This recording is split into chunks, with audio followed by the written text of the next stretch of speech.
True love never dies. However, love can be grieved.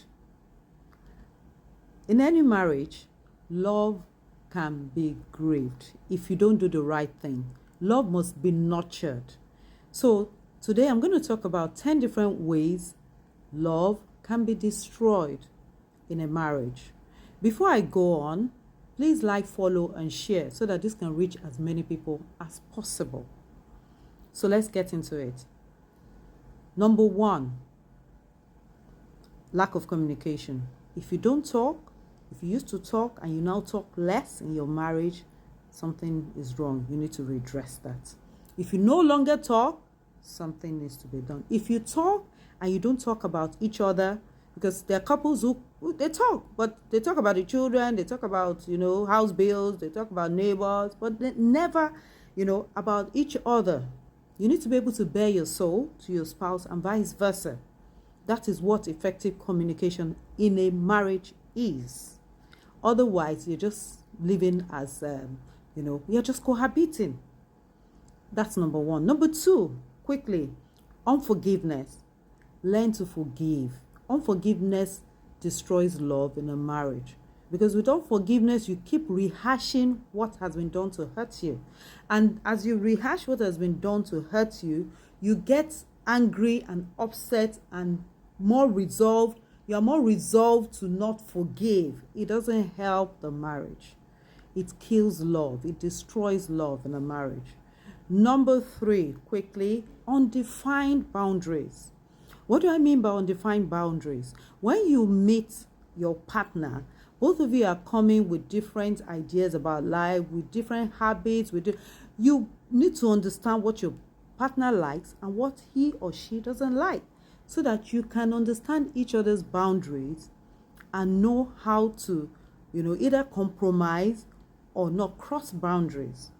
And these boundaries include how, to raise children, how to allow your children into you and your partner's life, how to allow family, and I'm talking of extended family, or even friends into your life. A quick example is those who like to just bring, their family into the house. Your spouse may not like that.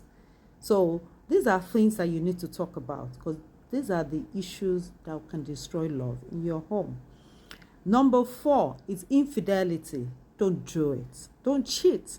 Because if you love each other and you cheat, the minute you do that, you are telling your spouse you're not enough. I don't love you enough to exercise restraint. Because every gender can cheat. It's only restraint and the fear of God that keeps either gender from not cheating. So it's not, there's this school of thought that it's only men, men can't help it. Women do cheat. Those who don't, they do it because they exercise restraint or for the fear of, or for the fear of God. So don't cheat. Once you cheat, you are destroying love in your family, because it's going to be hard to come back from that. Number 5 is decline in intimacy. And in intimacy, I'm not talking only about sex. That's one. If you have few to zero, sex in your marriage, something is seriously wrong. That's just the truth. So it's very important to watch out for that. Once the sex starts declining, intimacy is declining, something is wrong. Also, and that's the physical part. We're talking about emotional intimacy too. If you can no longer talk to your spouse or even have intimate conversations with your spouse, then something is seriously wrong with your marriage. That's the truth. Number 6, we're talking about strife.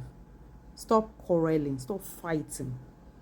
That's another big problem that, affects love, that destroys love in a marriage. If you are quarrelsome, if you are hard to please as a man, if you just, nobody can talk to you, you get upset easily, you get angry. If you're a woman, you're moody. Every time your spouse wakes up, he doesn't know the version of you he's going to meet. You keep malice. All those things destroy love in a home. So stop it. That's it. If you have issues, which every couple has, have to find more mature ways to handle them.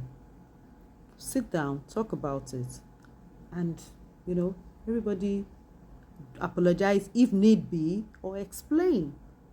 Sometimes it is even misconception or misunderstanding. That is number 6, yes. So number 7, we're talking about secrecy. Stop keeping secrets from your spouse. A lot of people do that, and I really have never understood that. And usually it's something that is inherited from, like a generational thing. Don't keep secrets from your spouse. Vice versa. Husbands, don't keep from wife. Wife, don't keep from your husband. Don't be building a house somewhere and your husband doesn't know about it. Don't be going somewhere. Don't be seen at a place where your husband is not even aware that you are at. Don't let them see you in another city when your husband thinks or your wife thinks you're in a different city. Those are kind of secrets that you don't that destroy love in a marriage. So number 8, we're talking about selfishness. Selfishness. Don't be selfish. Selfishness simply means you think only about you. Once you're married, whatever decision you take that is for you is not only for you. You have to understand that you are no longer one person. You're part of a family. So even if it's to take a decision to maybe further your studies, go out late, all these have an impact on your home. If you are selfish and you don't let them know or put them in your plans, it's going to destroy love in your marriage. Number 9, unrealistic expectation. Don't expect what your spouse cannot attain. That's part of what creates problem and affects love in a marriage. Unrealistic expectation. Mr. A has built 10 houses.